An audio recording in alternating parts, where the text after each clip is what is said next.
For more videos, please subscribe this channel and also press the bell icon to get notification and like and share with your friends. আপুনি আপোনাৰ মোবাইলৰ পৰা MX প্লেয়াৰটো open কৰক। Subtitle থকা যিকোনো এটা video' play কৰক। Subtitle settings power scrolling ফিচাৰটো মই দেখাই আছোঁ।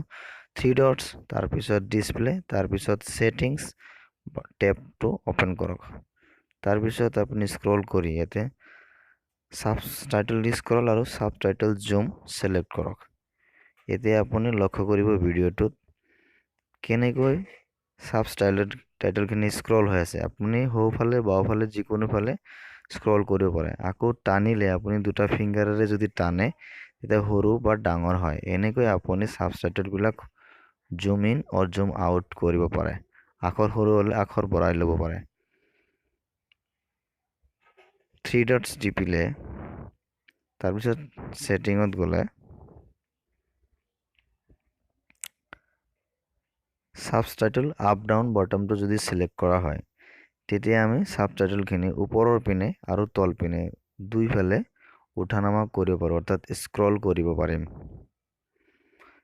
হাউ টু লক চেম ৱেত আপুনি ছেটিংছত যাওক।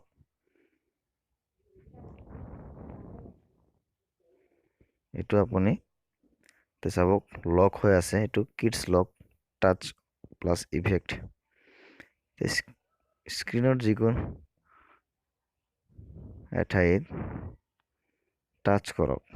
টাচ কৰিলে কিডছ এফেক্টটো দেখা দিব, কিন্তু এতিয়া দেখা নাই। অপেন কৰিবৰ কাৰণে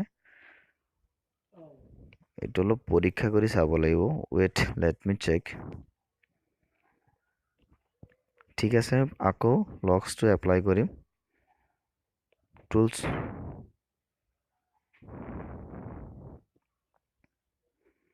সাবটাইটেল, তাৰপিছত ছেটিংছ, তাৰপিছত আছে কণ্ট্ৰলত গৈ কিডছ লক অপশ্যনটো যেনে দেখুৱাই দৰে কিডছ লক প্লাছ টাচ এফেক্ট এইটো এপ্লাই কৰিলে এতিয়া এই স্ক্ৰীনত থকা লক বটমটো টাচ কৰিলে স্ক্ৰীনৰ ওপৰত যিকোনো এঠাইত ফিংগাৰপ্ৰিণ্ট মাৰিলে এনেকুৱা ধৰণৰ এফেক্ট হৈ থাকিব। আপুনি মাল্টি ফিংগাৰ একেলগে কেইবাটাও ফিংগাৰ লক কৰিব। এইটো বন্ধ কৰিবৰ কাৰণে ঘড়ীৰ কাটাৰ দিশত মোবাইলৰ স্ক্ৰীনৰ 4টা কৰ্ণৰত টাচ কৰিলে হ'ল।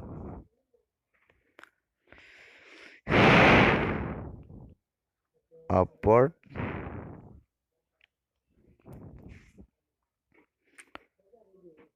ফুল forward and backward moving button আগতে স্ক্ৰীনত নাছিল, এইটো বৰ্তমান আহিছে কাটচিন দেখুৱাৰ দৰে।